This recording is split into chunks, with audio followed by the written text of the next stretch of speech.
It's trash day, I'm putting you out, it's trash day. Putting you out, it's trash day. Putting you out of my mind. It's trash day, I'm putting you out, it's trash day. I'm putting you out, trash day, I'm putting you out of my mind.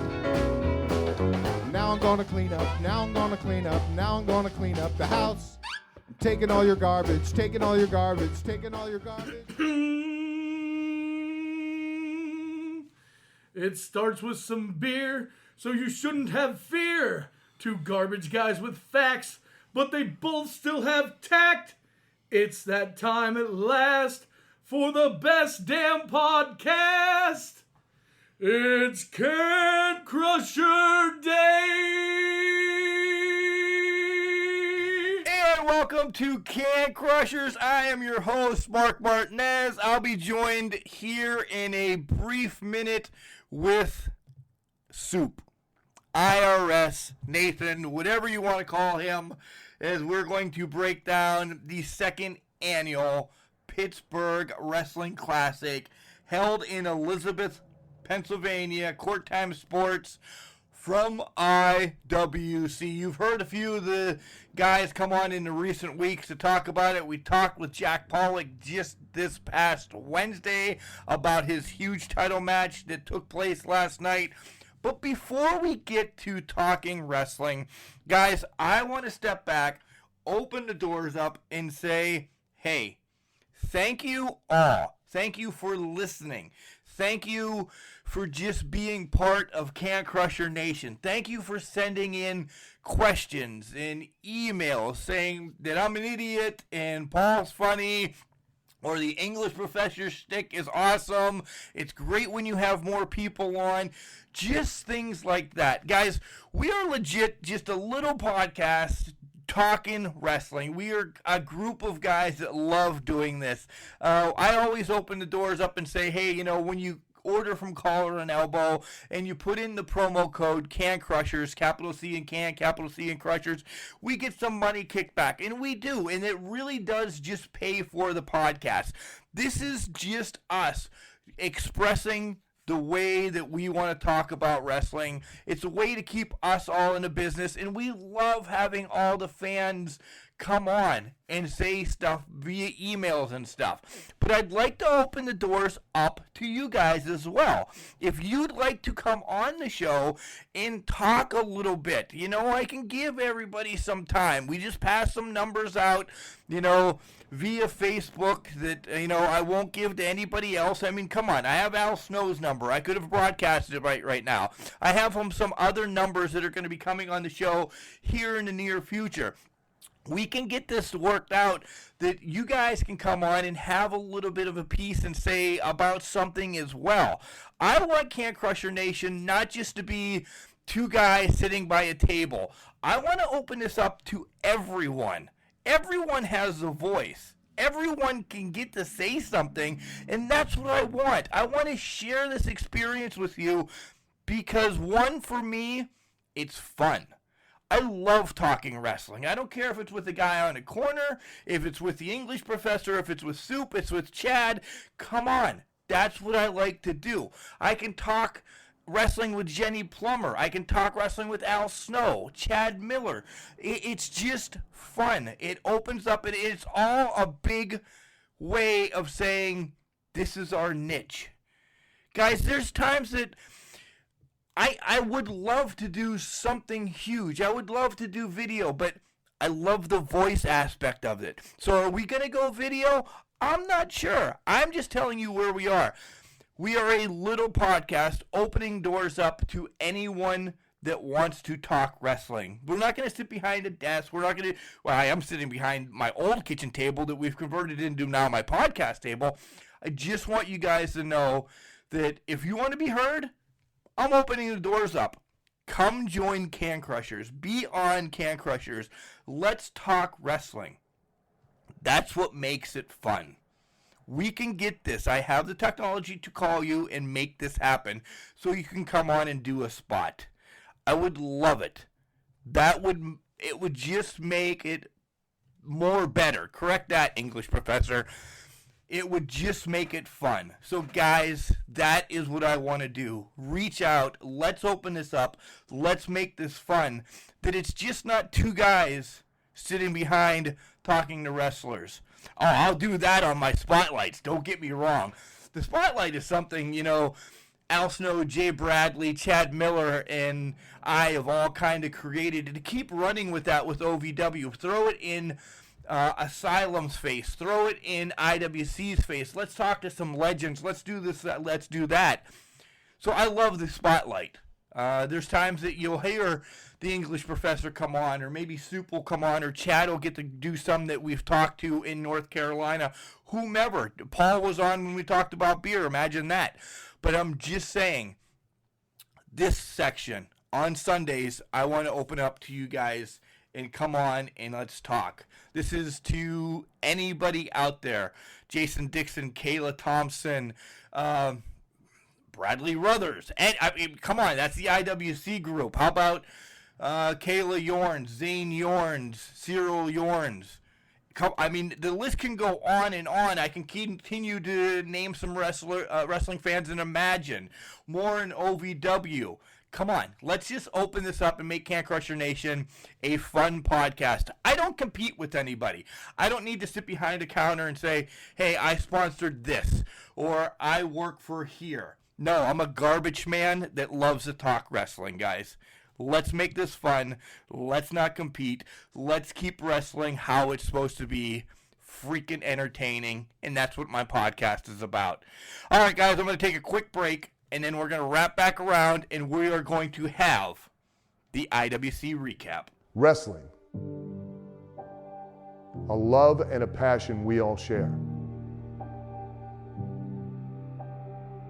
I've started a wrestling brand. The wrestling brand. A brand founded on the aspects of wrestling.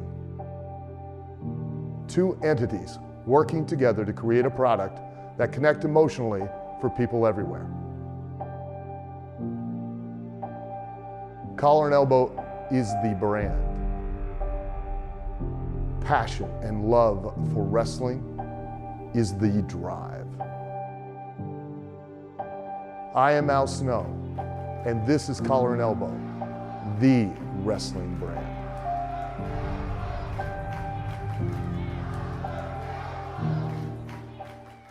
This is the fashionista of professional wrestling, Calvin Couture.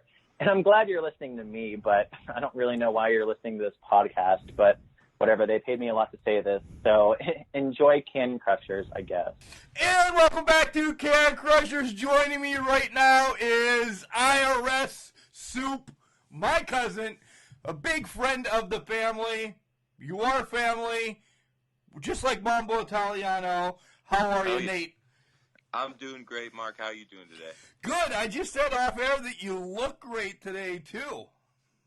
Yeah. The dog woke me up a little while ago, and I just threw on Madden because I knew we were going to be recording today. So, I'm calling.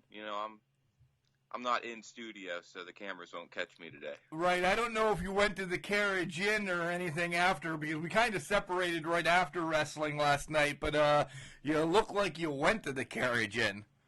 Well, I do have to drive by it to get home, so I'll let everybody guess.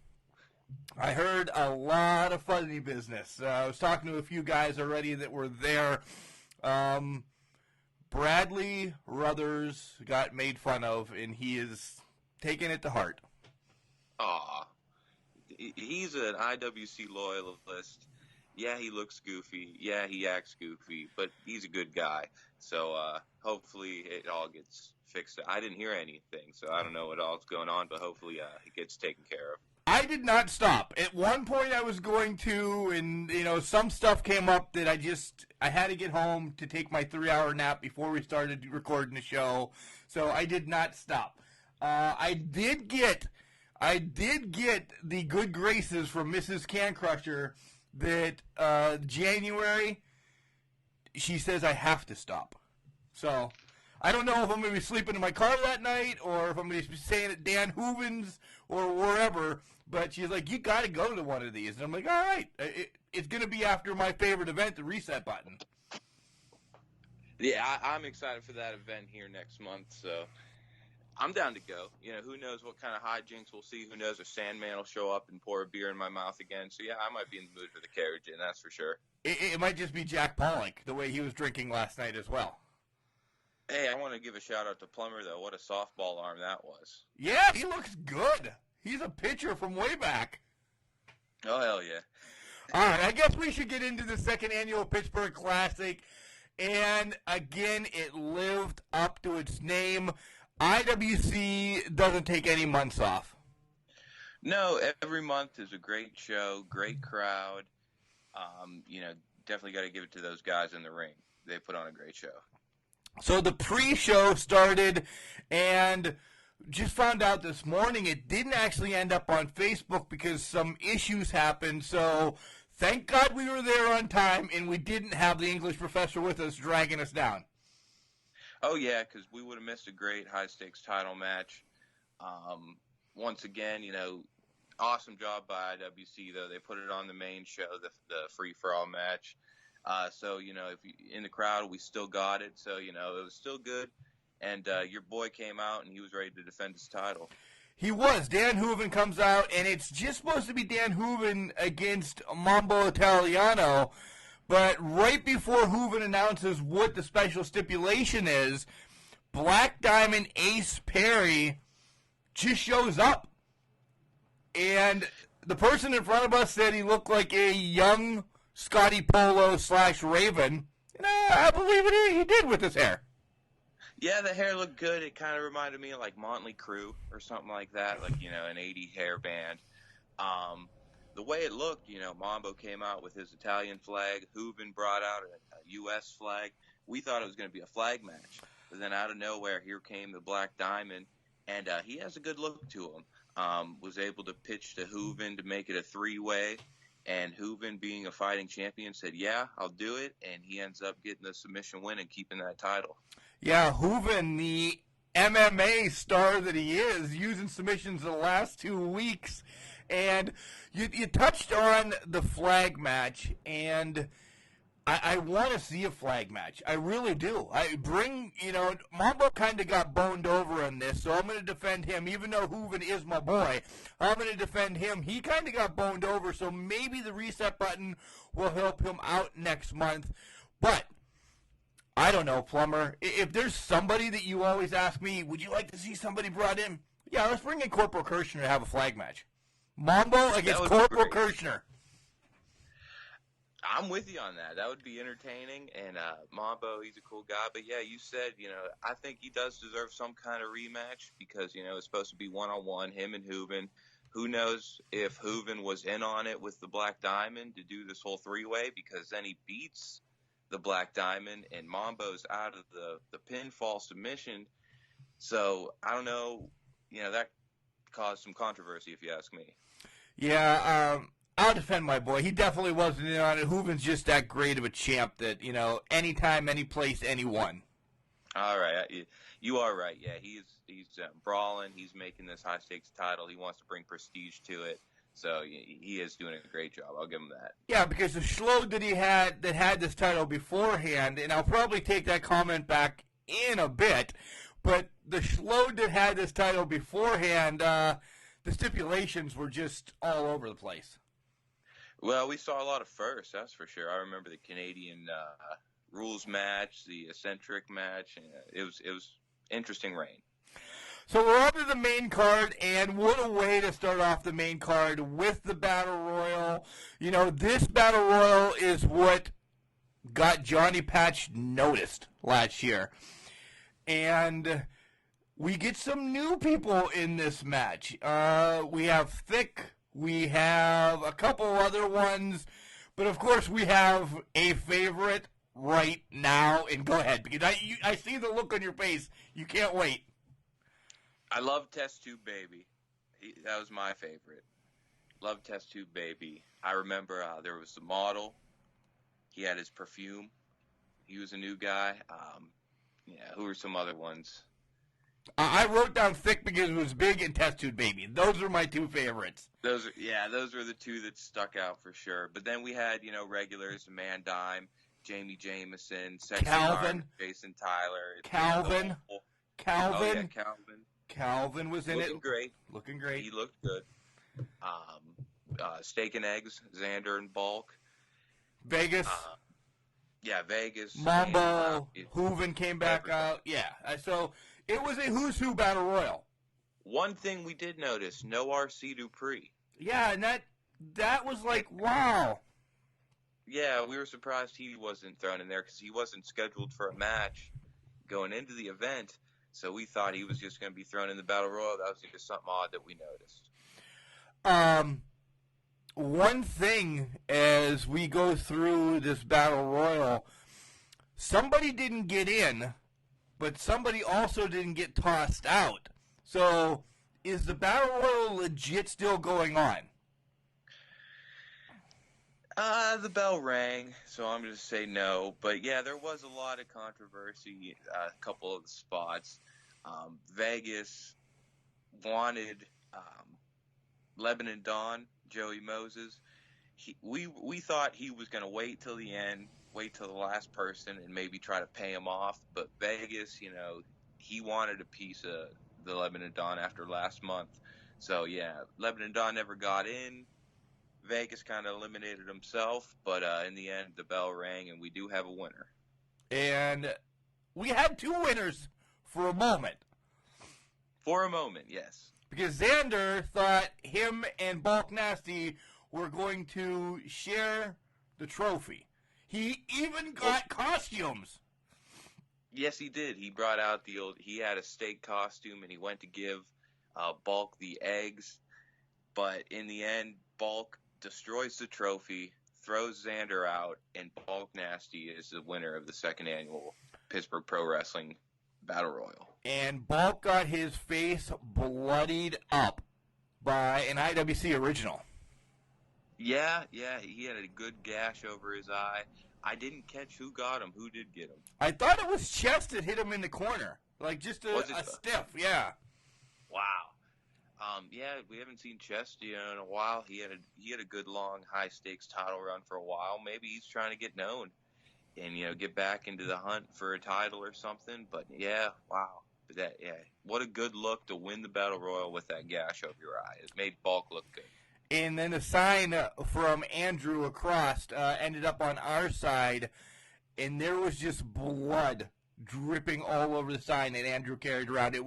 I thought about bringing it home and put it in the studio, but no, maybe not. The wife probably would not have let me hang a bloody sign up somewhere.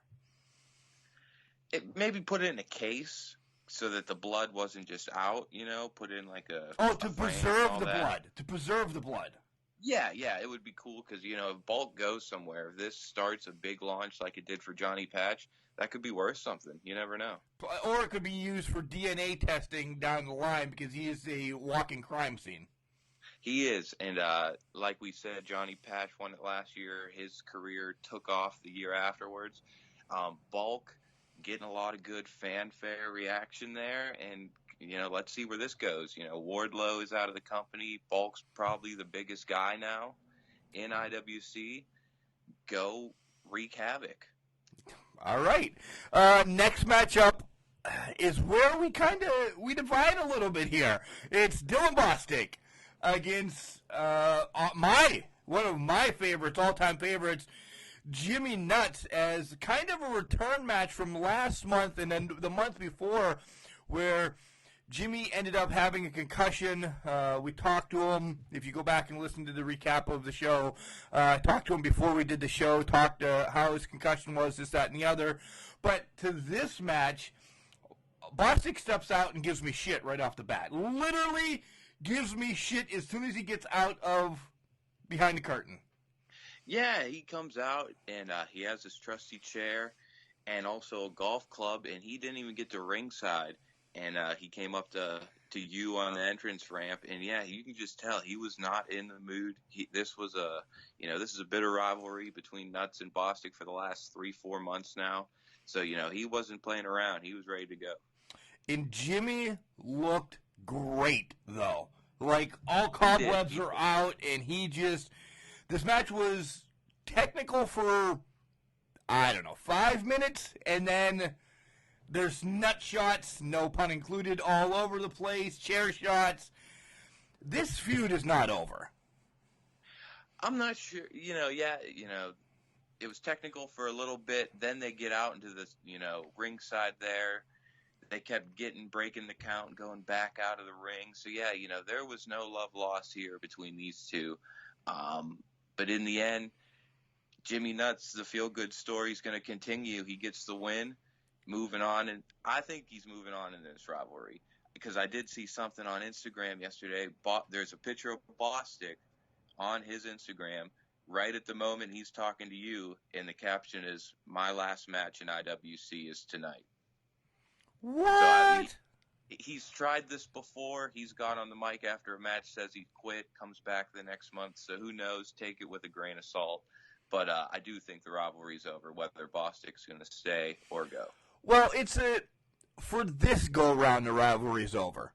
Because this is always one that, you put a title on one of these guys, and the other one's coming right back, ready to punch each other in the face. So that's what I meant. You are right there. But yeah, for right now, I think it's over. Nuts.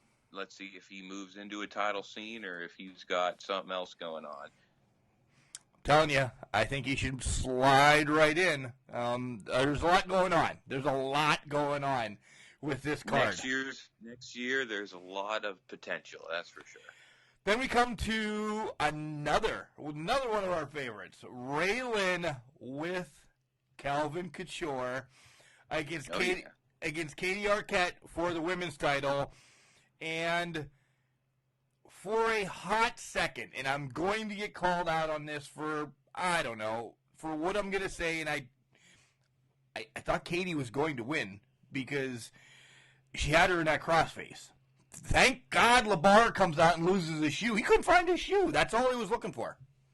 Yeah, earlier, I don't know if the floor was slippery or something, but, man, his shoe went flying into the ring. I believe Bobby was the referee for the match. Of course it was.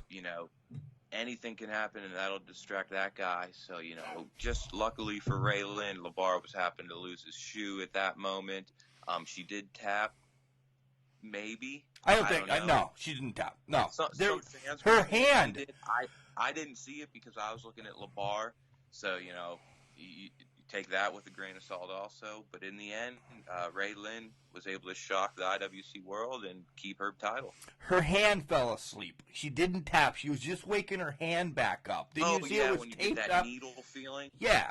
Yeah, she was just waking her hand back up. That she didn't tap. No way. She is the IWC Women's Heavyweight Champion, an international star, now making her way to China to bring that title over there and saying, "Look at what I got." You're right. Yeah, I had a feeling those fans were lying when they said something about Raylan tapping. You're right. Yeah, they don't know what they're talking about. Again, Bradley. You're right. Oh, yeah. And that's why he was probably made fun of down at the Carriage Inn. Bradley. Oh, because he was spreading lies. Yeah. That makes so much sense. Right. And then we have a dream match. John McChesney. Real quick, I want to say, where do you think this is leading to? So is her and Katie done? Who do you see possibly the reset button selecting next month? Man, let me tell you who I'd like it to see. And I don't know if it can happen. There's two people that I would really like to see Raylan battle against, and I don't know if they're going to be able to. One would be Thunder Rosa from NWA. I don't know if IWC and NWA can get a partnership or whatever, but that would be awesome. Or Callie Young from OVW. I've heard you talk about Callie on your OVW reports. I would be interested to see that. I bet her and Raylan could do something good. Thunder Rosa, though, yeah, that's a big name. That would be a big pop. But yeah, the question is, I don't know if NWA. Right, I'm not sure. Assume they are, but yeah, those are good choices. Do you have anybody you'd like to see? I always like Jinx. I would like to see Jinx again. Well, Ziggy Haim. Get a shot, but yeah. Who? Her name's Ziggy Haim now. Jinx is character rebuilding. Yeah, Ziggy. Yeah. I want to see Ziggy get a shot again, and but honestly, yeah, I don't know. I'm just excited. Hope it's a surprise. I'm gonna say that. I'm sure it would be. By the way, Raylan keeps her title with a ripcord kick to the face, which was, it dropped Katie instantly. Like, boom. Oh, yeah. It was beautiful. It was a good move. Next up is a Pittsburgh Dream match. John McChesney against Andrew Palace. And throw the match out the window, Soup, because what happens afterwards has IWC buzzing. But we'll touch on the match. At first going into the match, I wasn't sure how much I was going to enjoy this. Don't get me wrong, these two are great in-ring guys, but just at first, the story wasn't there for me. They're two guys that are big here in Pittsburgh. What were the stakes? We always say. But in the end, it was a great match. It ended up getting a "This is awesome" chant there at the end for both guys. And but then Man Dime, music hits. Him and the Dime Piece come out, both looking flattering. Dime Piece, call me. And we got some big news after this match. Yeah, Palace wins with a small package out of nowhere. It was the quickest small package Because, he tried to roll up. McChesney kicks out, and then he gets right back into a small package, and he's able to get the 1, 2, 3. And, hard-hitting match. Palace's chest was as red as the brim of your cap right now. And, Palace gets the win. Yeah. And then, like you said, Mandime comes out and says, hey, you shouldn't be worried about me. You should be worried about what's behind you. And, we're like behind you metaphorically, behind you like literally in the ring. So Palace does turn around and eats Big League's boot. Straight soul to the face. Yeah, great super kick by McChesney, and we find out that Team Big League is coming back to fruition, and it's going to be John McChesney and the Man Dime and the Dime Piece, and they're teaming up. Right then and there, I'm on board. I'm all in. Going double or nothing. All the stupid puns that I continue to say, this is unbelievable. This is unbelievable, and McChesney's like, we will continue to grow. And I'm like, next month he's going to add somebody, that's going to do more to come, right? Yes, more to come. I'm also intrigued in this. Since I've been going to these events with you, McChesney came back as a good guy. It is going to be interesting to see now that he's turning on the crowd. He said, once he got on the mic, he's cared for too long about what those people think about him. And he's going to do his own thing now, and he wants to be at the top, so let's see where this goes. Yeah. Next match is our friend, Johnny Patch, Can't Crusher alum, against Angelic, which is Gory. Angelic. Why, Gory? Yeah, why? Well, come on, Gory. Angelic is almost as bad as the Viking Experience. You're Gory to us. You're Gory. Come on. Gory, we love you. You can fight Johnny Patch. We'll still love you. We'll love Johnny. Angelic is not... Come on. Yeah, he comes out, he's got the contacts. The contacts are great, by the way. Oh, a great blue color. I have many T-shirts that color of blue, and they do look great. But then he's in all white. Where are the tattoos? Freddy Krueger's gone, and this is like a new spiritual just cleanse for Gory. He's now Angelic. Hard hitting match. The two,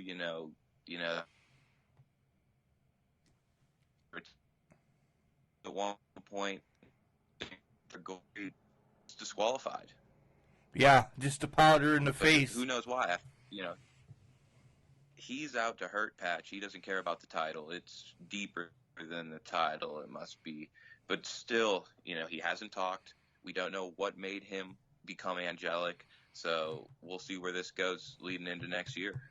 I was prediction after the match happened, which really isn't a prediction anymore, but I was thinking something with culmination was going to happen here again, and he kind of reverts back with them, but we have not seen culmination yet, which they have their own business to take care of on the show, but so he's not with culmination. Does he have his own group? He finds himself. We'll have to see. Next year, we just got to keep going. Next year. 2020 is right around the corner, by the way. It's unbelievable how fast this year went. I remember when the world was supposed to end back in 2012, and man, it's just crazy to think where we're at. You should have been in 1999. Me and Prince were singing it up. Whew, unbelievable. Yeah, and Y2K was supposed to happen, but hell, all we got was Le Champion. Le Champion. Nice segue. All right, so we have our intermission. I do a lot of work during the intermission, and step back for a minute. I think I got a lot of good reviews from some of those T-shirts that I passed out last night. Don't you?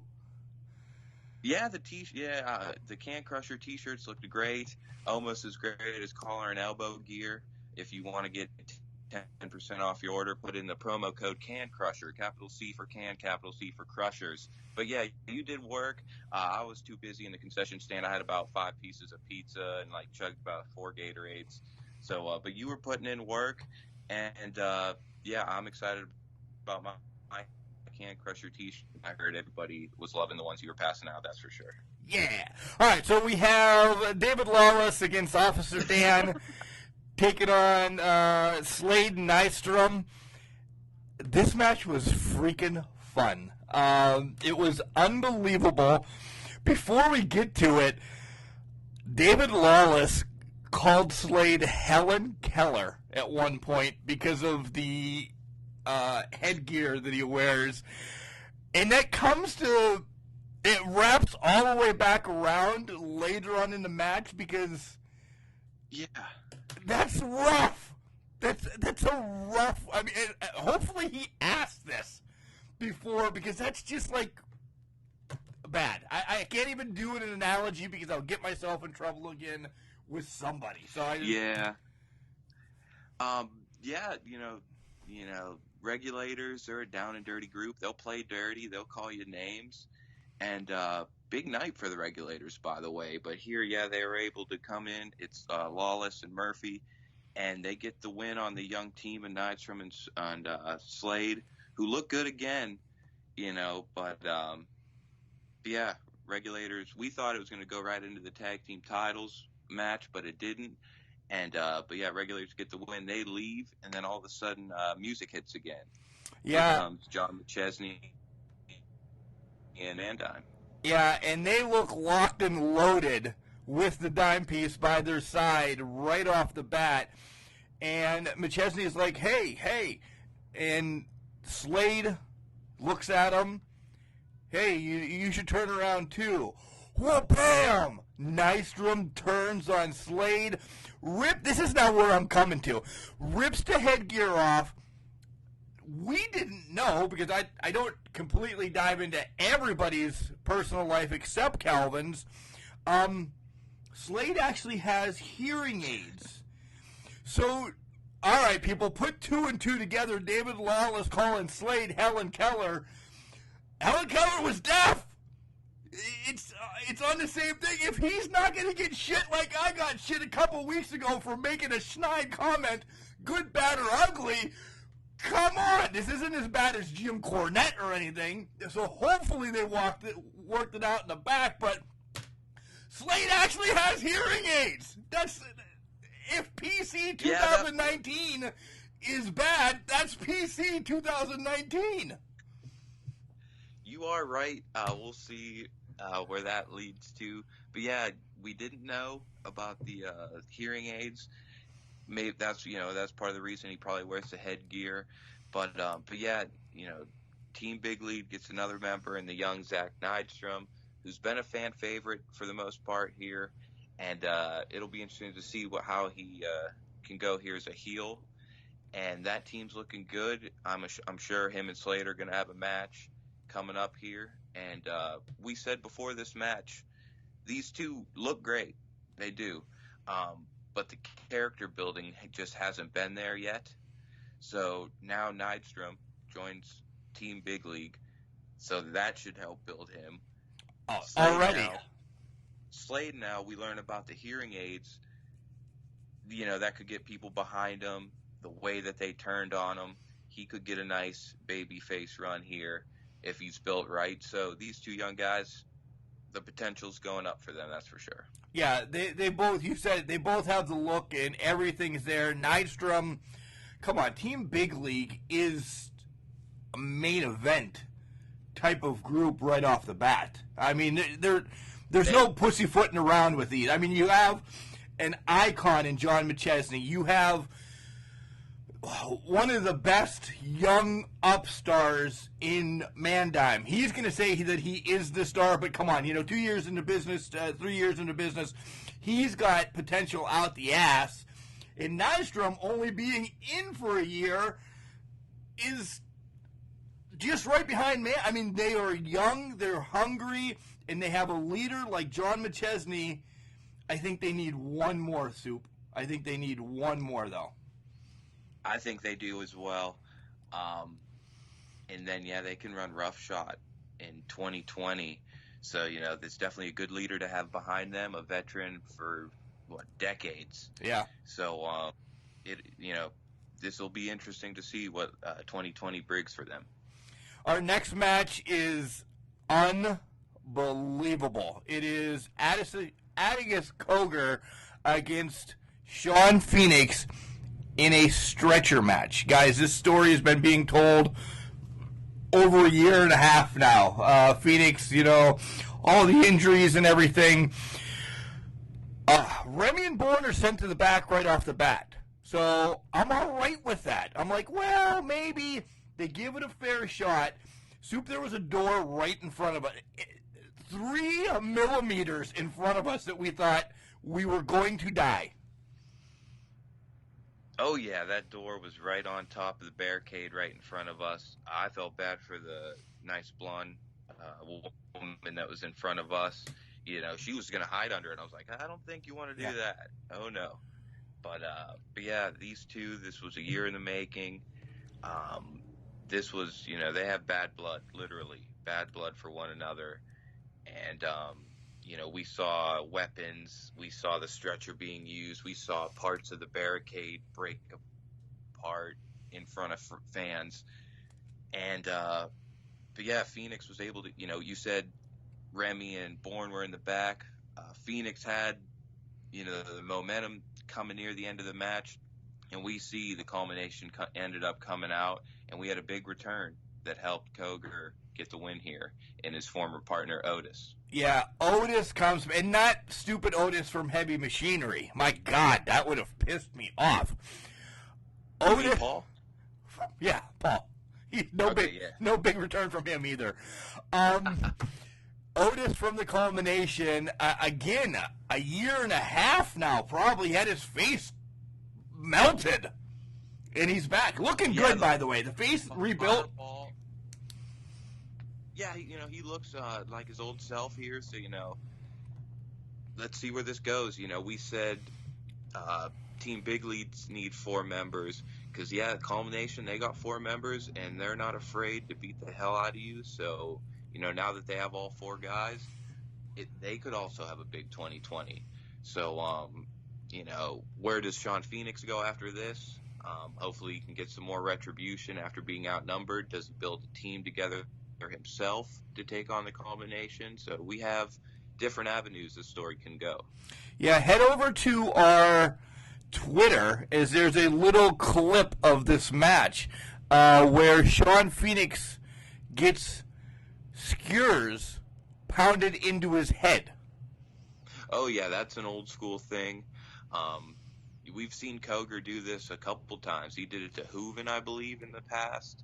as well. So, yeah, it's a real cool look. Go check it out for sure. That pretty nice lady in front of us, that blonde, was beside herself when this happened. We need to find her name. She sat in front of us now for 3 straight months, and she talks to us like... I want to say it's Megan. I'm in the one. That looks like you're lying right now. I can see you. Check out on Facebook, the IWC. They have a group also. Join that. And I think she's a member, but I could be wrong. I don't know. I'm sure you're wrong. I'm positive. I don't know. Whatever.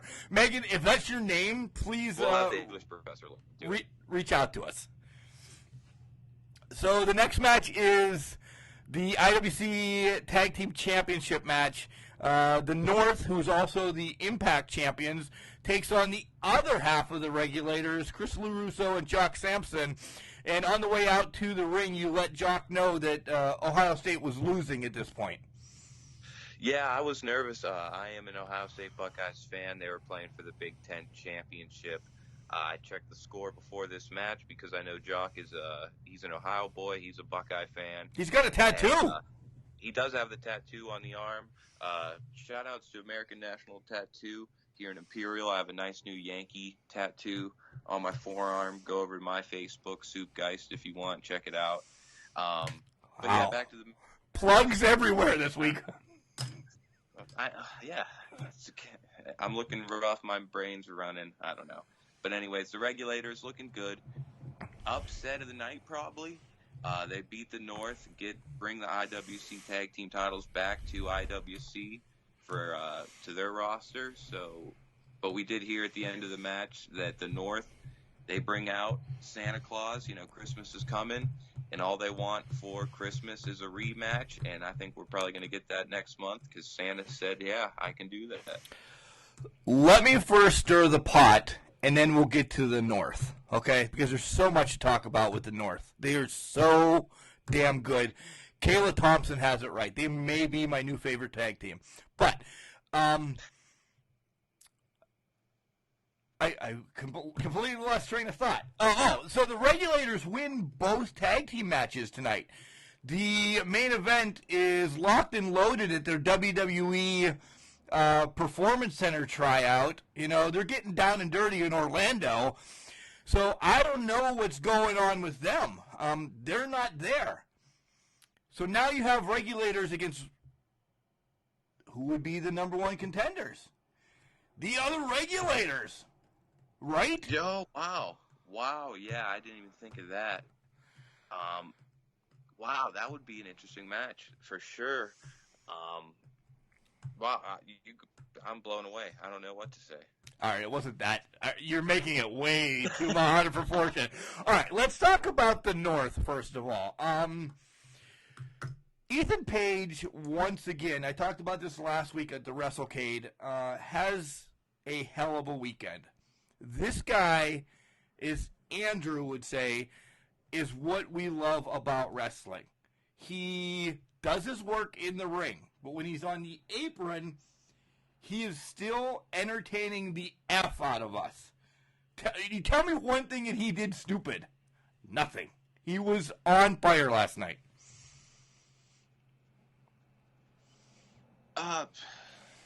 Nothing. He did nothing terrible.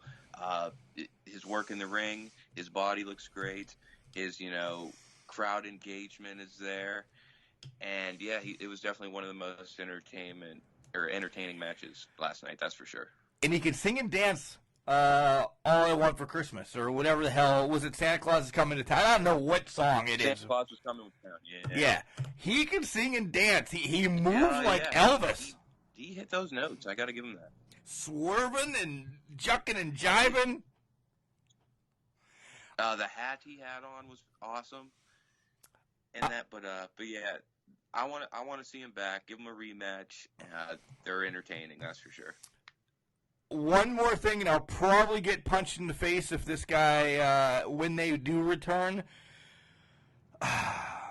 Ethan took Alexander's headgear off, okay? And he had a hat, a little elf hat for Josh as well. And this is where I get in trouble, Soup. when he put that elf hat on Josh, my instant thought was the dentist from Rudolph the Red-Nosed Reindeer. He looked exactly like the dentist from Rudolph the Red-Nosed Reindeer. And I'm like, holy shit, Josh is now a claymation character to me. God, I'm glad I got my autographs beforehand because he is going to kill me. Josh, I don't know what he's talking about. Yeah, don't support me here. Don't support me here. That way. He looked like I can't think of the damn dentist's name off of Rudolph. He looked exactly like him. I'm not sure the name. Oh, they know. The masses know the name. Yeah. All right. So now we're to the main event match. This has been building up again since the beginning of the year. Pollock's return, only his third match in. Jack Pollock against Jackson Argos. Dupree is banned from ringside. If he comes out, he is suspended indefinitely. And what's up with your bad connection all of a sudden? Yeah, I don't know. Sorry about that. It's all right. Well, I lost you there. I might edit it out. I might not because that's just the way we go. So Plummer, no. The technical match at first, right? There's a good 10-minute technical match. Yeah, they it was heated between the two. This is another story, year in the building or year in the making, and at first they weren't pulling any punches. That's for sure. No, and great. You heard Jack earlier this week saying, "Hey, he can be a hardcore icon," or my comparison is he can wrestle like Mr. Perfect as well. And Jack did. Argos did too. Yeah, for sure. They both, but I was yelling, kick his ass. I didn't, I was torn. That's why I don't know what to say. Good match. The fans were involved. But Argos there for a while thought he had a plan and was going to get DQ'd. Yeah, and I'll come back to you. So Argos is just walking out, taking the 10 count, and Plummer all of a sudden comes out of nowhere again and says, "Hey, this isn't happening. This is one of the biggest pay-per-views of the year.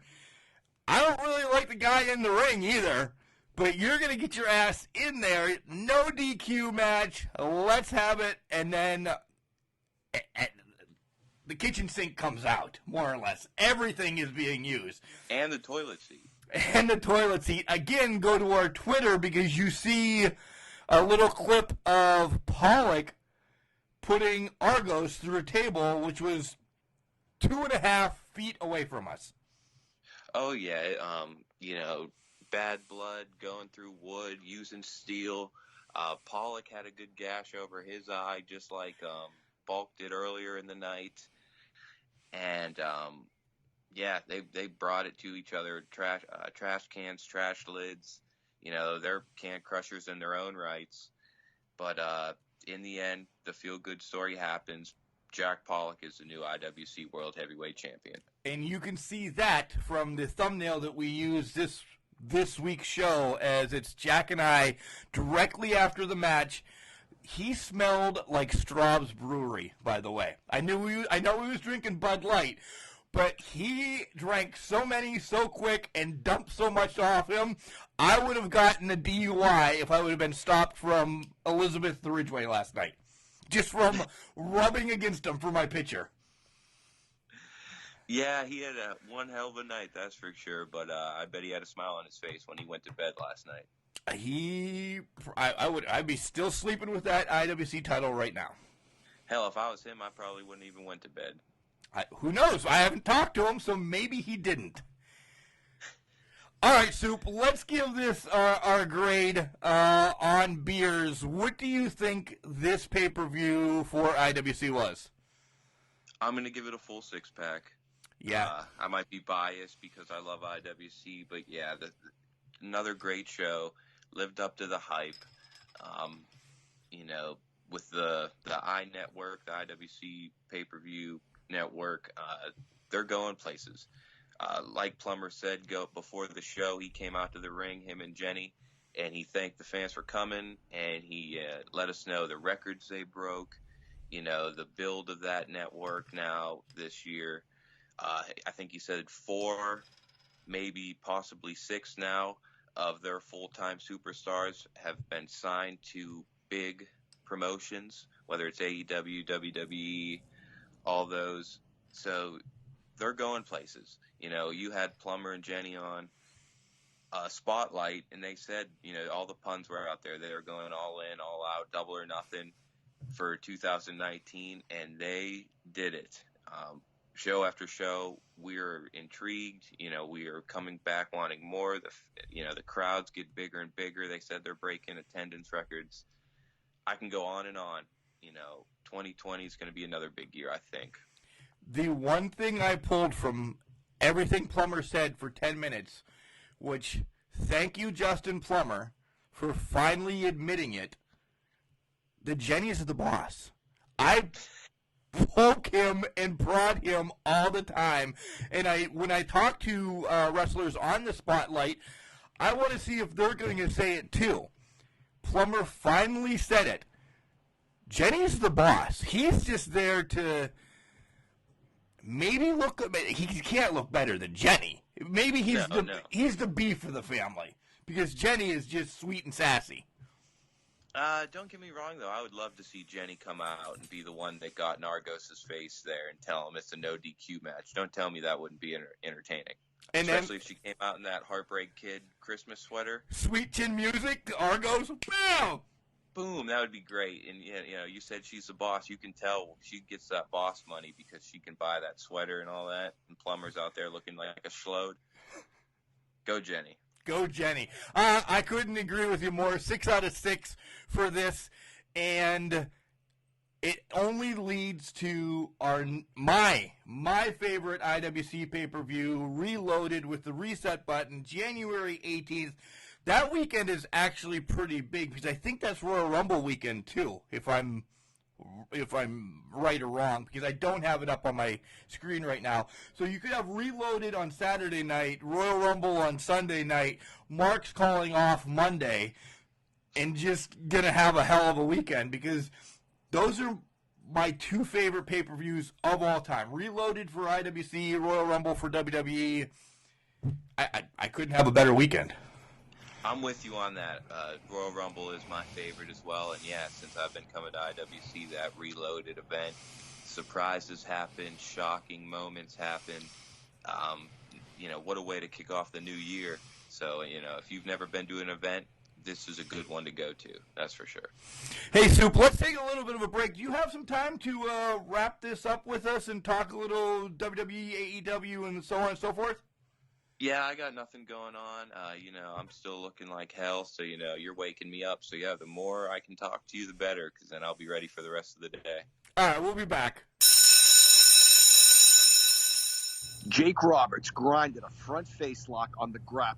Bill Watts' 2 workhorses had been putting on a chain wrestling match with locks and holes and a few high spots sprinkled throughout the contest. After every series of flying moves, Grappler would call for the front face lock again, and Jake would wrap his arm around his opponent's head and take him to the mat.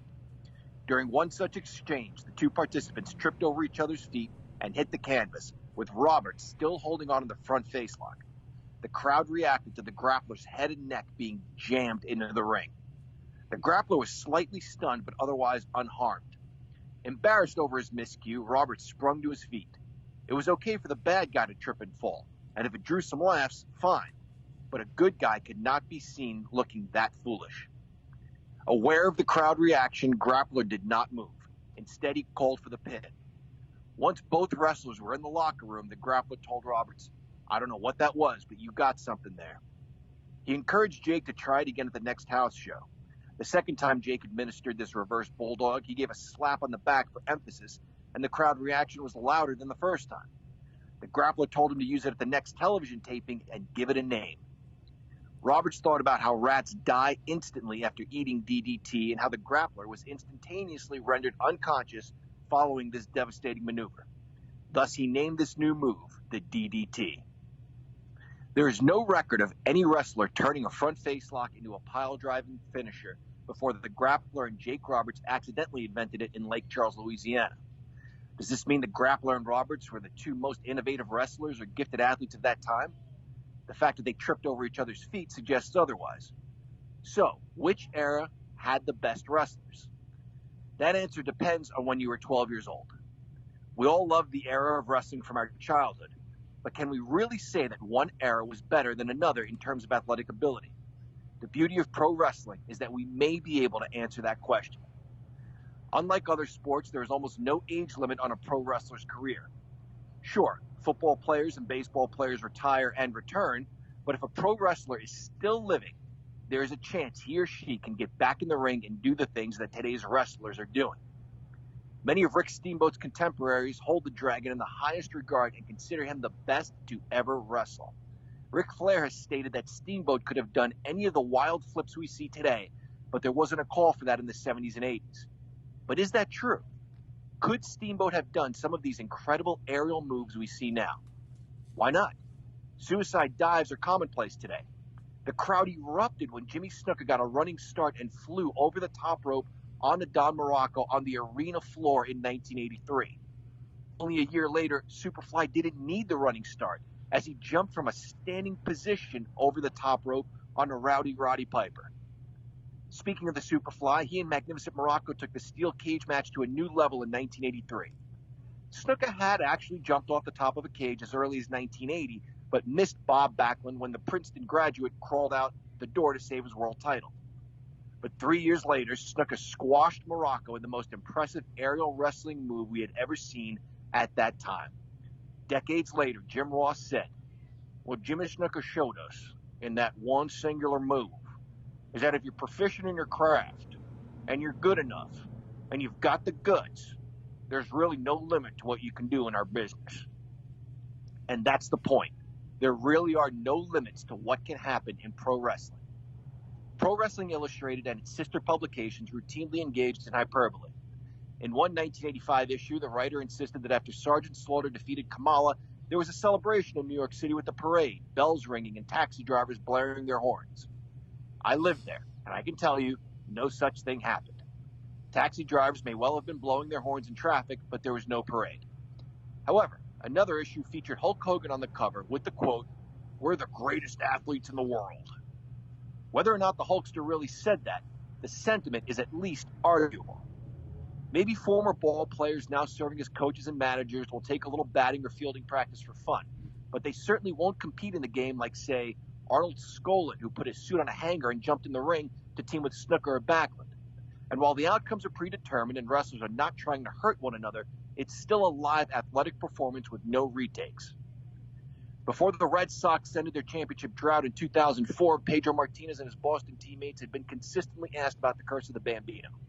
Why else would the Red Sox get so close every year only to fall short to the Yankees? Why else would Martinez blow a late-inning lead in Game 7 that ultimately sent New York to its 6th World Series in 8 years? Fed up with the question, Martinez responded, "I don't believe in no curse. If you think there's a curse, go dig up the Babe and I'll drill him in his ass," to a chorus of laughs from the reporters. Babe Ruth was long gone by that point, so there was no chance we'd ever see that matchup. But if this had been pro wrestling and the Babe had still been alive, there would be a chance we could see Pedro pitch to the Sultan of SWAT. The Rock and Roll Express just won their 9th NWA World Tag Team title when they defeated the Wild Cards on NWA Power Episode 9. To quote Jim Ross in regards to Ric Flair leaving WCW for the WWF, "Was Brett Favre the same with the Jets as he was with the Packers?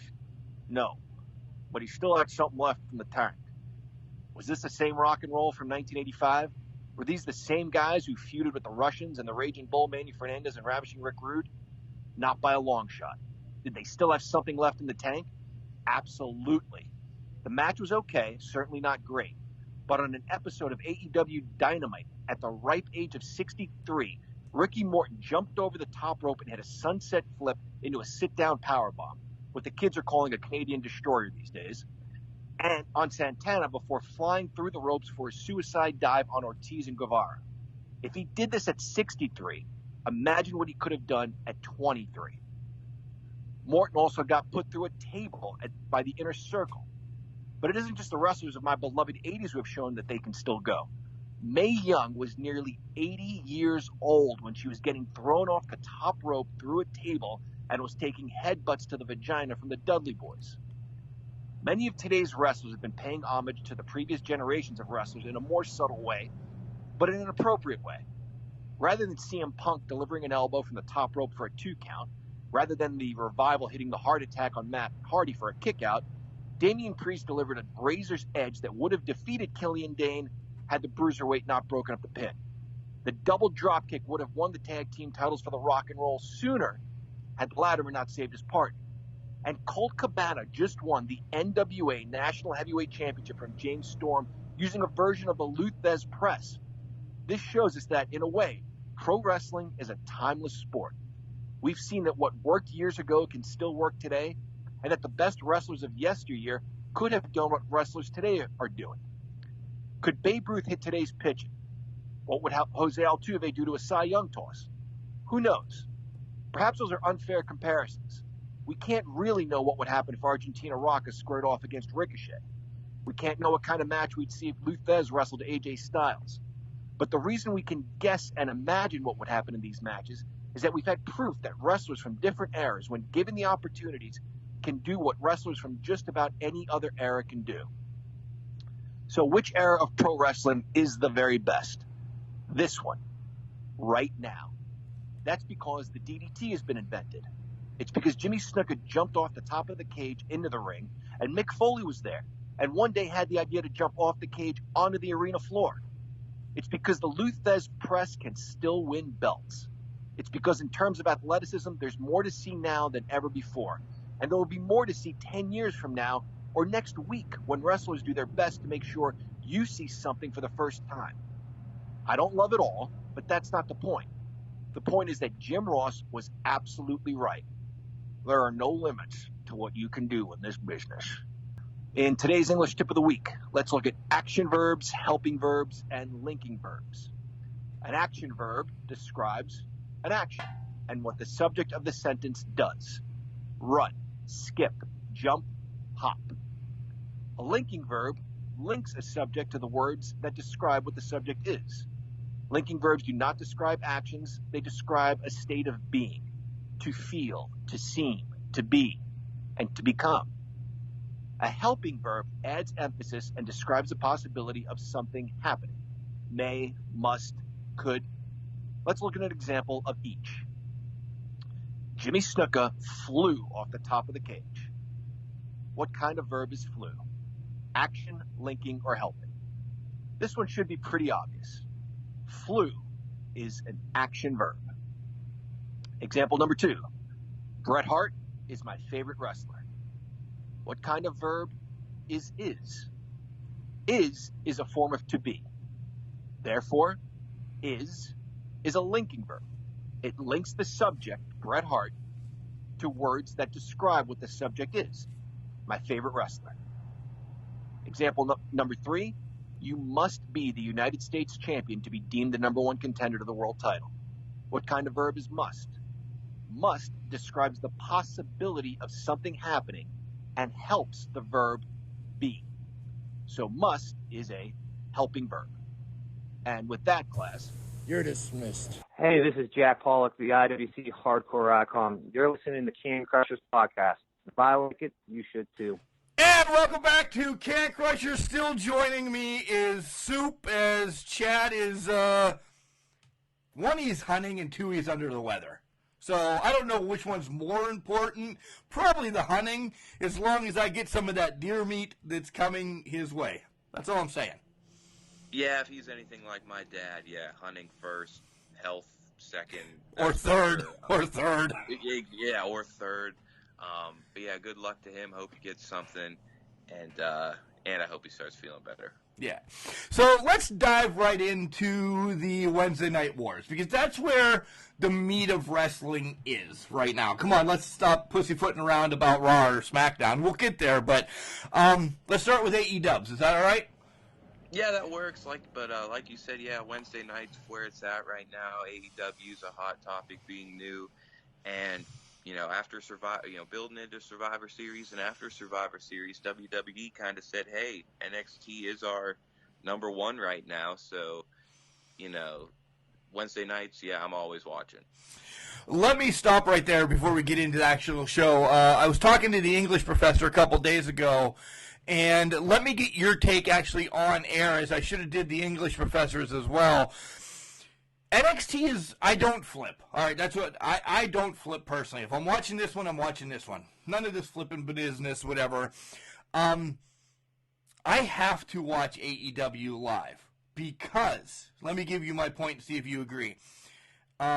There could be a train wreck or there could be a golden platter handed to us. There could be something you're like, oh my God, I don't believe I missed that bad.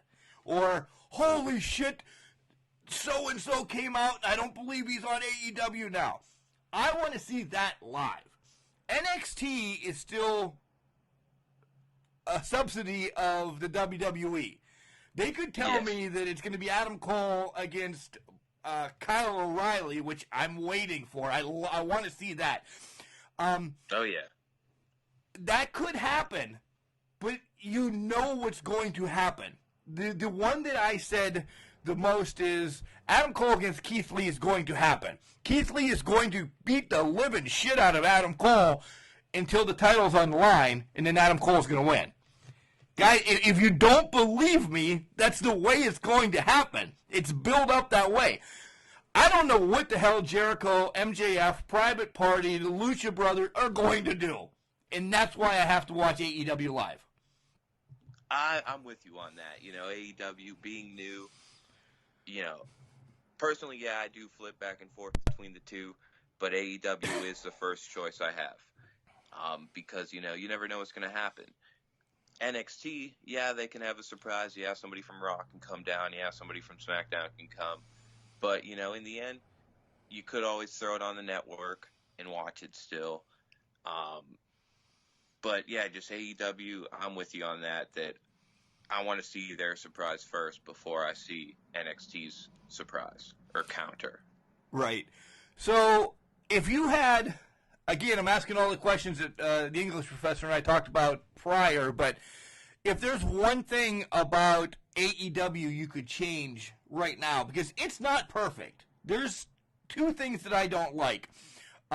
If there's one that you could change, what would you change in AEW right now? The wrestling is there in the in-ring product, but sometimes I kind of want to see more, maybe not necessarily, 35-minute long segment in the ring or anything, but, give me an interview backstage a little more. Build, with this being so new, some of these characters are still new. You still got to build them. But, the wrestling is talking for itself right now. And, slowly and slowly they're building characters. But if they could get characters built a little faster, wouldn't be a bad thing, I think. My big beef is the tag team division. I am one that it's just all over the place right now. That's my biggest concern is that I expected, since Vince always shits on tag teams in WWE, I thought, okay, this is the place where tag teams are going to be not pushed over Cody or Jericho or anything, but this is where a tag team is actually going to mean something. I don't know if it's because I'm 42, balding, fat, garbage man. I don't want to see 75 suicide dives and flips in one match. And it's not just the Young Bucks. It's Private Party, it's the Lucha Brothers, it's the Best Friends, it's your mom's friends, it's, Uncle Randy's friends. Everybody can do a freaking suicide dive. Slow your roll and let me see Dark Order actually break somebody's arm. And I don't mean break somebody's arm, but, Anderson it was. Yeah. It's all high, fast-paced, even, Best Friends are doing it, you said, SCU. Don't get me wrong, they are great matches. It's in their same right, but in the end, yeah, some of them are all kind of meshing together with all the high flying. I'll give you that. Yeah. All right, now let's finally jump into the show. It starts off the Young Bucks and Dustin against Sammy and Pride and Powerful. the sound quality the last 2 weeks, communications major comes out again, steps away. What the hell? You've been on TV now 11 weeks? Get your effing sound right. Yeah. You know, it's... Yeah, I did. Go ahead. It's like a miner is running the soundboard. You know, what the hell? Yeah, I did notice it, and I saw some stuff online about that. But yeah, just the first, 20 minutes or so, 15 minutes or so were kind of rough. But then after that, it was pretty good, once they got it squared away. But yeah, with it being so new, just minor things like that can look bad. So this was, get ready. This wasn't a bad match. I don't know if it's because the Young Bucks worked with Dustin, that it was kind of a little calmer. Yeah, there was a spot, the double DDT, pile driver spot, whatever. But yeah, I liked this match. I liked another Young Bucks match, which actually will be happy to hear that, because I hate the Young Bucks. Yeah, I don't have a problem with the Young Bucks. But I'm not as big a fan of some people out there. They'll live and die by the Bucks. But yeah, I don't know if it is working with Dustin. He's a veteran. He can slow things down from their high flying, high energy wrestling skill. But yeah, good match. Good storyline there. The Inner Circle's involved. But they take the loss. But yeah, they're still building this elite versus Inner Circle kind of story. So, they're your biggest stars. Nothing wrong putting them against each other. Best thing on the night for me was Cody talking about Blade, the Butcher, the Bunny, and MJF. And then he just breaks into MJF and offers his shoes, his watch, his Escalade, over $50,000, his shirt, whatever. Just so we can have a match with MJF. Cody is money. Yeah, everybody knows his dad, Dusty Rhodes, was a great promo, and Cody lives up to his dad's hype as well. He's filling those boots. When he talks, it's money. That's for sure. And he gets you invested in whatever storyline he's in. And, him and MJF are going to fight. I don't know if Cody will have to go through Wardlow first, which I would love to see as well. But yeah, Cody's money. I'm intrigued in anything he's doing. And as much as I love Cody and anything Cody can do, we love Wardlow a lot more. We do love Wardlow. He's like family to us. He is, especially now coming around the holidays and all that. But yeah, it'll be interesting to see when he gets his first match. I can't wait. So I just want to touch on this for one thing. Nyla Rose against Leva Bates. Nyla destroys the Librarians, puts the ref through tables. Yep. She gets suspended. Yep. That's not what I want to talk about. I want to talk about Leva Bates. Leva Bates was such a great indie star. Her whole thing was she cosplayed a different person when she come out. She would come out as Mortal Kombat. She came out as the Leva Taker. She came out as Leva Cold Austin. She did all these cool things in Wrestle Circus that I thought, this is why Cody got her. Mm-hmm. Get ready, because Mrs. English Professor is going to hate me. I don't need to see a librarian on TV every week. Yeah, I'm with you there. Especially in 2019, this isn't the mid-90s. We don't need a goofy gimmick. We don't need a dentist. We do need trash men, though. Don't get me wrong. We don't. Wait. Did you just say we don't need a dentist? You're an asshole. We do need one dentist. We need that dentist to be on TV every week, and her name is Dr. Brick Baker, DMD. My apologies. You are right. You are right there. But yeah, that you got me. But yeah, the whole librarian thing is getting rough.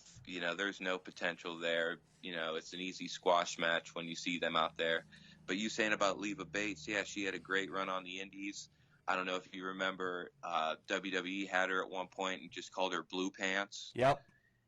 And now AEW has her, and they're just burying her with this library gimmick. Somebody who was so good on the indies, she gets shots with big companies, and they just use her as a jobber, basically. So yeah, I don't know. Hopefully she'll get a mean streak sometime, and get a new character change, and you can only hope. I think Cheryl needs to get a hold of her and take her down to the penitentiary. Is what it is. She goes to that. Yeah. She goes to that library. Cheryl will toughen her up. That's for sure. Jericho and Hager come out. I don't want to see the Jurassic Express against Jericho. None of them. I could go for it. I don't think there's nothing wrong with it. I do want to say I did like the lexicon of Les Champions, playing off the list of Jericho. Did you catch some of the names on that list of people he refuses to wrestle? Moxley was one of them. Yeah, Moxley was one. I heard Scorpio Sky, the Scorpions, the metal band. Rick Astley, I think, was one of them. I think Moxley was another one as well. Kenny Omega, I think Moxley again was on there. I heard Moxley a few times. Soul Train Jones. Yeah. Moxley. Yeah, that was another one. Justin Plummer, maybe. Moxley. Justin Roberts, even. Moxley. Yeah, I didn't catch that one. But yeah, that was good. But I like Luchasaurus. He's got a great look. Marcus Stunt. I don't hate it. I know some people that hate. He looks like a 12-year-old in the ring. I don't hate that he's a wrestler, but still, you just got to get used to it, I think. But yeah, if it was him against Jericho, it wouldn't have been good. But I want to see Jungle Jack. I want to see what he can do. We've seen him in tag action. I want to see him go one-on-one. And Jericho's going to make him look good, probably. Fast forward to the main event. Moxley beats the shit out of Janela. Okay? Boom. Done. Yes. Rewind now as Chris Statlander takes on Sheeta. Statlander gets the win. Saw her at WrestleCade. She looks great. That's not the story. Kong and Brandy come out to ask Statlander to join the Nightmare Cup Club of Coronation. Collection. Whatever. Yeah. Sure. She says no, but this random woman out of the crowd says, I'm in. Did she say no, though, Statlander, or did she just say nothing? She's an alien, so she really can't talk. Okay, so, she didn't say no, she didn't say yes, but yeah, that lady in the fans, she was screaming and yelling. Comes in, they cut her hair, shave her head, and Brandy has a recruit. So this looks dark. So I wonder what kind of stuff they're going to try to pull off here with this. The name is the Nightmare Collection, correct? Yeah. Okay. Remember that they're collecting hair. Right. I'm just saying at some point a male is going to join this collection. It's named the Nightmare Collection for a reason. And a male is going to join this. If you can't put two and two together... I see where you're going with this, yes. Set it here first, and we'll wrap back around in about 6 months to it when this Nightmare guy needs to get another championship run. And I wonder if it happens here in America. Maybe. Will it be an American Nightmare? I don't know. I'm just a common man making a prediction. Nothing wrong with that. Nope. All right, let's... NXT, again, was okay. It's better than some stuff I've seen on Raw and SmackDown, that's for sure. I'm going to jump around and be a little House of Pain. No, I'm going to jump around and just bring random things to thoughts. I love Dakota Kai is a bad girl. Yeah, I like the heel turn, that's for sure. I can't get behind Rhea Ripley because she's... You can't? I cannot. Why is that? Because she's Roman Reigns' woman version. I I can see that. The whole Survivor Series, War Games thing, pissed me off from there. Boom. War Games. She defeated everybody in the world in a cage because Candice LeRae was taking a nap in the corner, and that was their only partner. Yeah. Come on. The whole thing with Dakota Kai. But, Shayna Baszler's been running muck of the NXT women's division for, year and a half, almost 2 years. They need somebody who can challenge her, and Ripley's got the size. I want to see them go one-on-one with each other. So I can get behind her since they're building her for Shayna. Right, but what's that do for Shayna then? I mean, Shayna's a little long in the tooth. Are we going to get Ronda to come back so we can have the horsewomen against the horsewomen of MMA? Because that's the only payoff I want from Shayna leaving NXT. I mean, I love Dukes and I love Shafai as well, but they shouldn't leave NXT yet because they're not ready. No, not yet. No, but they can build off the Becky versus Shayna story, in my opinion. So let Shayna dominate until after Royal Rumble. Maybe Ripley takes the title off her, and then let Baszler come up to the main shows, have a run with Becky, and then maybe you could throw Ronda in. You'd have to. You would imagine they'd want to use a payoff with Ronda. That's money, right?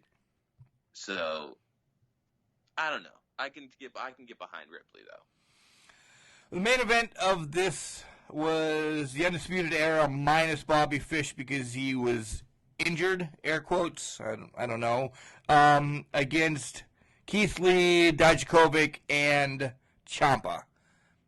I don't know what this is setting up. I don't know if we're going to get a triple threat match between Ciampa, Balor, and Page. But now Keith Lee's beating everybody in the world up. Out of those ones against Page, who's your next NXT champion? I think Keith Lee's going to win the triple threat match to get the match against Cole. I think December 18th they're having a title match. So I think Lee's going to get the win to get that match, but I don't think he'll beat Cole. Right. I think the story with Ciampa might be there. He never lost Goldie. He had to give up the title due to injury. So I think Ciampa might be the one to finally take it off Cole. And then I think they could go into a Balor story between Ciampa and Balor for the title and possibly put the title on Balor and have him run NXT again since they brought him down. So, once again, there's a lot of storylines they could go with, but the question is, will they execute it? And when does Kevin Owens become a full-time NXT person? I would like that, honestly. I would. I think I would. Let him and Rollins finish their thing up, and eventually I think it wouldn't be a bad thing to have Owens down in NXT also. All right, so let's wrap up these next two shows in a matter of seconds. What did you like about Raw? Because let's see. I like anything the OC's involved with. I like AJ. I like Gallows and Anderson. I believe this coming Monday is going to be Ray versus AJ for the United States title. That's not going to be a bad match. No. Two good legends there. Brock's not going to be around for a while, so nothing with the, WWE title. I heard Rusev and Lana are finally going to get a divorce on this coming Monday's Raw. That's great. So will that be wonderful. the end of this story that, I was intrigued in with at first, but, it's been getting a lot of, hate recently. So do they pull the plug here? We'll see how that goes. And I'm liking Randy Orton right now too. I don't know about you, but I could go for one more Viper run. I'll agree with you there. I could go for one more Viper run. The match of the night for me, though, was actually Charlotte against the Kabuki Warriors. Oh, yes. I forgot about that match. But, yeah, that was a good match. It really was. I posted something, I don't know what day, because I post so much stuff on the old Facebooks. Charlotte bitching about she doesn't want to be in this tag team thing. Charlotte, you've had the title 10 times. You're now a legend, with the air quotes. You don't need that title. You don't need it. What you're doing, what she did Monday night with the Kabuki Warriors was great. They're, Yes. in stature, they're smaller in style. Yeah, she's got the win over Asuka to beat the undefeated record. But now Asuka's tag team oriented. Insane is just insane in the membrane. So it was a great match to have Flair, as great as she is, battle these two, almost get the win, and it's snatched out of the air. It was great. Yeah, she still looks great, even though she lost.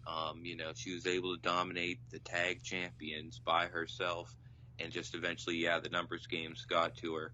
But I'm loving the Kabuki Warriors. Charlotte kind of getting into the face category. Slowly recently. again, yeah. So that'll be nice. Just maybe we'll bring a little mix up. But yeah, like you said, she doesn't need the title all the time. Don't get me wrong, I don't hate her as a champion. She's a believable champion. And but yeah, it was a great match Monday. Smackdown. I'm going to fire through this because I know we talked. You didn't see it. Miz has a match now against Bray Wyatt at TLC because Daniel's not around yet. We don't know where Daniel is. Bray was going to go he attack. lost all his hair. Yeah, Bray was going to go attack Miz's family. They show a picture. Bray's already taken a picture with Maurice and the kids, which is unbelievable. Yeah, wow. Mandy and Sonya need to be on TV more, not only because because they're both good. Bliss is great. Nikki is great. I mean, is there too many women that they need to have Dana Brooke on TV? Yes. Yeah. No, there's I've been an advocate for Sonya Deville for now a year and a half, and it's just pissing me off. It's just pissing me off that she's not getting anything. Like she's a former MMA fighter. You see how they've built Shayna. You've seen how they built Ronda. Why not give Sonya a mean streak? Is it because she's a lesbian that they're holding her back? I don't know. There could be controversy there, or just maybe they find that as like an off issue. But yeah, she's great in the ring. Looks great. Mandy looks great. She's good in the ring. You can't go wrong with Fire and Desire, I think. Right. 4-way tag match. Excuse me. The Revival, Heavy Machinery, blah, blah, blah. And we're going to get a championship match at TLC between New Day and Revival for, I don't know, 997 times? 98, I think. All right. Well, does this one count as 98? Well, yeah, I think this one coming up is 998. Okay. Two great teams. I agree. But yeah, I don't need to see them for the 998th time. Lacey Evans has a match against a local. Sasha comes out. Sasha backs down. Bailey comes out. This is one that I'm actually stealing from the English professor. I did watch it, but he just kept reminding me, Sasha does not back down. This is bad storytelling. Why would Sasha, the legit boss, the blueprint, the leader of the SmackDown women's division, why did she back down to Lacey Evans? Sasha goes balls to the wall. Yeah, that is kind of weird. Like you said, I didn't see it, but yeah, you would think that Sasha wouldn't, being the boss and all. Is she backing up and letting Bailey take the reins for a little while since she is the champ? Is this slowly going to build to them separating again? Who knows? But I can't get behind Lacey moving towards the face column as well. I liked Lacey when she first came on the scene, when she'd just walk out real quick and walk right back to the back again. I hated that. You did hate that, but I was behind her still. I got behind her and Becky until they buried her, and but now she's moving into the face column. I could see that going somewhere. Zig against Roman, and if anything, this was old school, Mid-South, I don't know, type of wrestling, because Roman got covered. Well, first he got handcuffed, and then he got covered in dog food to end the show, which... Yeah.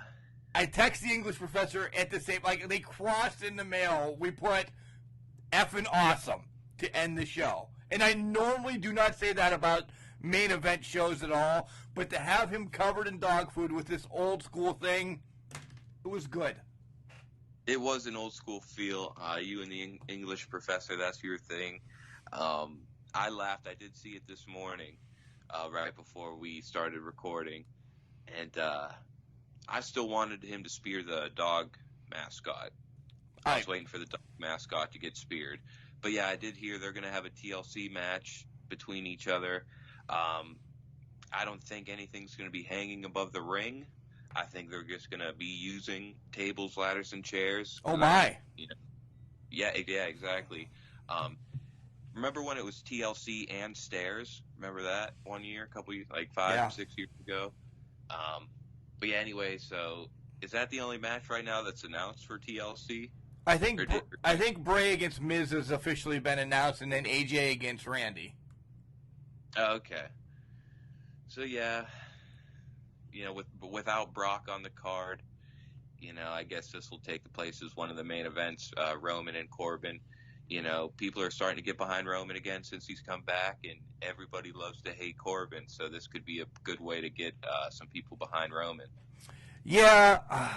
And I don't know if I'm going to watch it, because let me tell you what we're going to do. All right, we're going to wrap this up. Well, maybe I have to look at my schedule, because I think I told the English professor one thing, and then I didn't.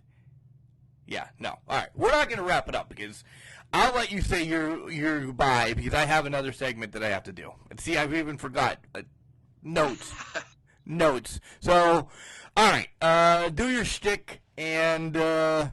we'll be in touch next week about something I want to ask you. All right. Well, yeah. I almost said I'm the English professor. Oh, God. Oh, my God. So, I know. Jesus. I'm IRS. I'm Soup. I'm Nathan. Have a good holiday. Get ready. The end of the year, you'll be getting your W-2s here in January next year. Get ready. Tax returns are coming. It's almost that time of year. Hey, this is Lou Marconi, and you're listening to Can Crushers. And we're back. Some house cleaning notes that I need to take up as I could have ended with Nate, but I need to tell you guys about a little story that took place actually when we were down in WrestleCade last weekend. You heard us talking about the issues we had with Great Muta. Well, that's actually because of something that's called Muta-gate.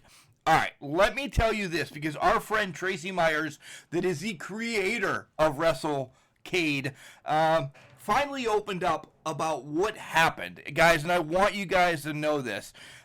This is bad business for wrestling, bad business. But Tracy Myers took care of it and did right. Last year, Mikey Duger wanted to bring the Great Muta to WrestleCade. He's been bugging Tracy all about this, and he's like, hey, let's bring him. So they finally announced that the Great Muta was going to be there on January 28th. Run it all the way through that it is now November. Okay, November right after Thanksgiving, and Muta costs to bring him. Mikey Duger, again, he owns a federation and everything, guys. And you go to Tracy Myers' Facebook page; it's all on there. This is not me saying this. I am just kind of roundabout telling you because it's long. Okay, so it comes to Saturday it's Friday night, and we find out that Mikey and his team do not have the money to pay for Muta.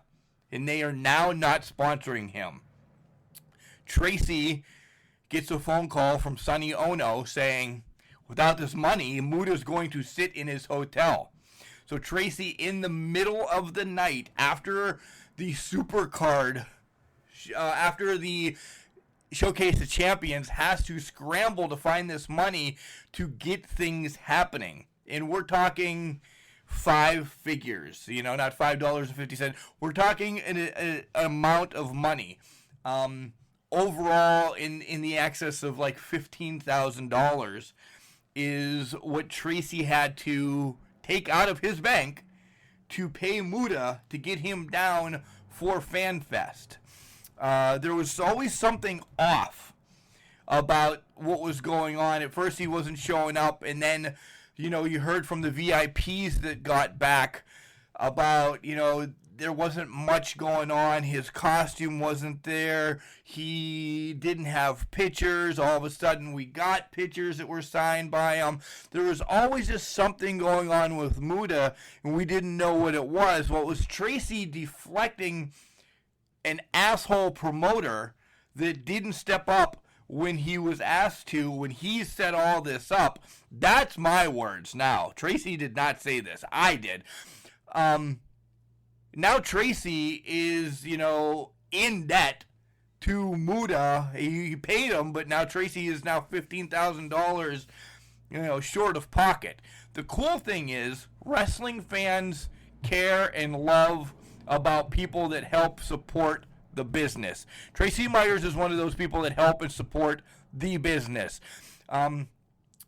People are now sending Tracy money, saying, here, let's pay for Muta-gate as what's going on. Guys, look this up. This is unbelievable. Tracy takes care of his people from WrestleCade. His whole team was unbelievable when we were down there to make, first of all, there's Southern hospitality, and then there's Southern hospitality with wrestling hospitality, besides a few people on top of it.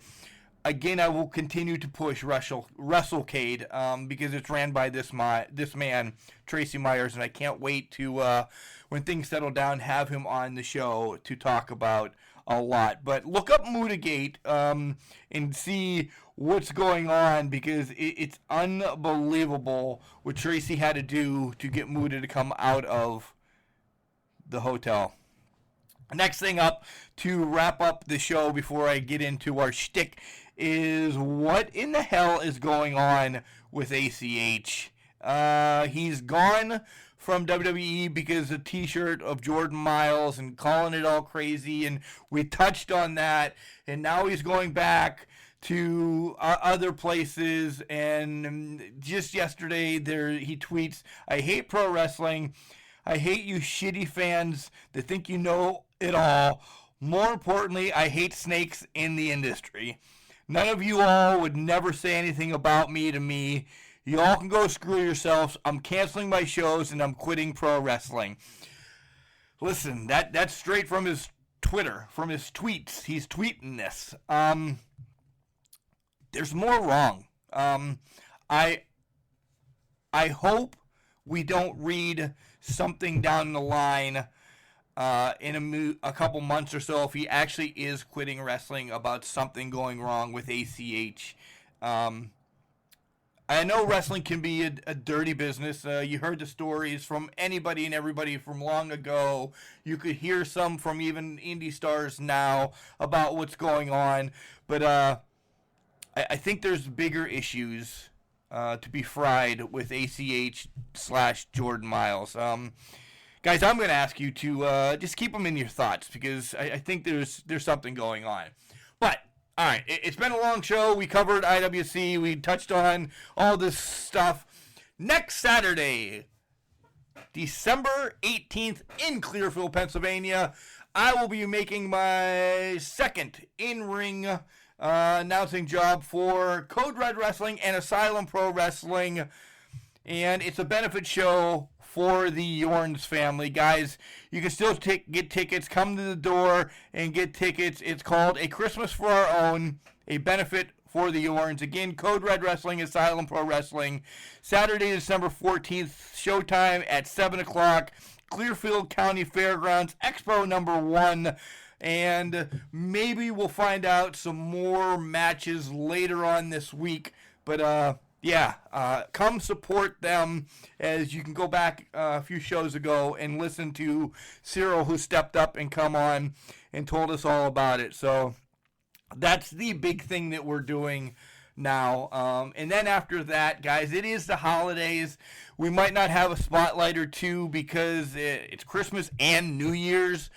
We're thinking about, I have to talk to the rest of the Ragtag team, if we're going to throw out a show the Sunday right after Christmas. We'll talk about all this. You know, sometimes we fly by the seat of our pants, especially around holidays when we take a break because we are very family oriented. So everything I said in the beginning of the show, completely mean it. We're a family, if you want to call us a family business, whatever. It's what it is. Guys, again, continue to email us at cancrusher69@gmail.com. Keep blowing up the Facebooks and the Twitter and the Instagram. We have another tournament in the hopper, and I'll tell you, it's going to be starting after the first of the year. Let's get through the holidays so I don't have to live on Twitter, on Facebook for the whole holiday season. So after the first of the year, we have a tournament coming, sponsored by the English Professor. So look out. A little bit of a long show. I want to apologize, but again, thank you, fans. Head over to our website. Website was a rough word right now. cancrusher69.wixsite.com/cancrushers. You'll get all our stuff there. You can be able to listen to the shows prior. You'll be able to see what we're doing. Just a lot of cool things. A lot of cool pictures will be going up there. You can see all the pictures that we take. Pretty much solidifying that we will be going to big event in March, once I talk to the guys later on today. And just keep loving life, and really let's reach out and make this Can Crusher Nation a true nation, and you're welcome on the show. Just reach out to me. But remember, just because you're trash doesn't mean you can't do great things. It's called a garbage can, not a garbage cannot. See you guys Wednesday.